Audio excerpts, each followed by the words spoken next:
اب تعویل یہ کی جاتی ہے کہ اب جو خاتم النبیین ہے، ختم سے مراد تو مہر ہوتا ہے۔ تو پھر یہ جو کہتے ہیں کہ خاتم النبیین، اللہ تبارک و تعالیٰ نے بھی قرآن کے اندر ارشاد فرمایا کہ آخری نبی، نبیوں کی نبوت کو ختم کرنے والے۔ اب تعویل یہ کی جاتی ہے کہ جو مہر ہوتی ہے، خاتم کا معنی تو مہر ہے، اب مہر تو ہوتی ہے صرف تصدیق کے لیے، گویا نبی کریم صلی اللہ تعالیٰ علیہ وآلہ وسلم نبیوں کی نبوت کی تصدیق کے لیے آئی ہیں، آخری نبی نہیں۔ بالکل ایسا نہیں ہے۔ خاتم کا معنی ٹھیک ہے، آپ مہر لیں، خاتم کا معنی مہر کر لیتے ہیں،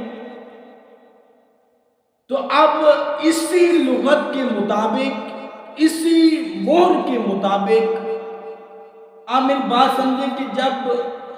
مہر کسی خط، درخواست وغیرہ پر لگا دی جاتی ہے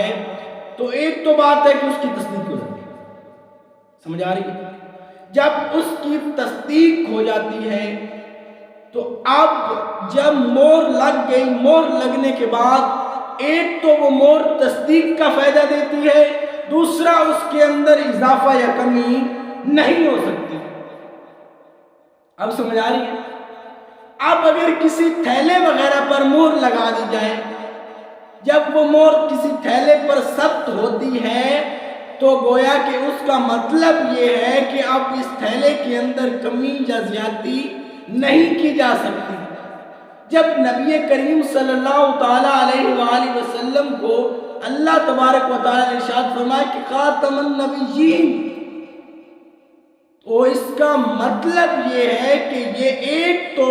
تمام نبیوں کی تصدیق فرمانے والے ہیں، اور دوسرا یہ رسول اللہ صلی اللہ تعالیٰ علیہ وآلہ وسلم آخری نبی ہیں، نبیوں کی نبوت کو ختم کرنے والے ہیں۔ آپ اگر مرزا غلام احمد قادیانی کا کوئی بھی چمچہ یہ اس بات کی تعویل کرے کہ جی خاتم کا معنی تو مہر ہے، تو آپ کے نبی تو نبیوں کی تصدیق کرنے کے لیے آئے ہیں، نہیں، نبیوں کی جب تصدیق کرنے کے لیے آئے ہیں تو جب مہر نبیوں کی نبوت پر لگ چکی ہے تو اس کا مطلب ہے اب نبوت کے اندر نہ کمی ہے نہ زیادتی ہے۔ تو آج کے دور میں یہ کون ہوتا ہے تعویل کرنے والا؟ بلکہ قرآن کی تو یہ شان ہے، اللہ تبارک و تعالیٰ نے خود ارشاد فرمایا اِنَّا نَحْنُ نَزَّلْنَا الذِّكْرَ وَإِنَّا لَهُ لَحَافِظُونَ۔ نزلنا، ہم نے خود نازل کیا ہے، اللہ تبارک و تعالیٰ فرما رہا ہے ہم نے خود نازل کیا ہے، وَنَحْنُ لَهُ لَحَافِظُونَ، رب فرماتا ہے ہم خود اس کے نگہبان ہیں، خود حفاظت کرنے والے ہیں۔ تو تمہاری تعویل سے یہ نہیں چلے گا کہ یہ خاتم کا معنی مہر ہے، تو مہر تصدیق کے لیے ہوتی ہے، تو لغت تمہاری رہے گی، لیکن ہمارے رسول اللہ صلی اللہ تعالیٰ علیہ وآلہ وسلم آخری نبی۔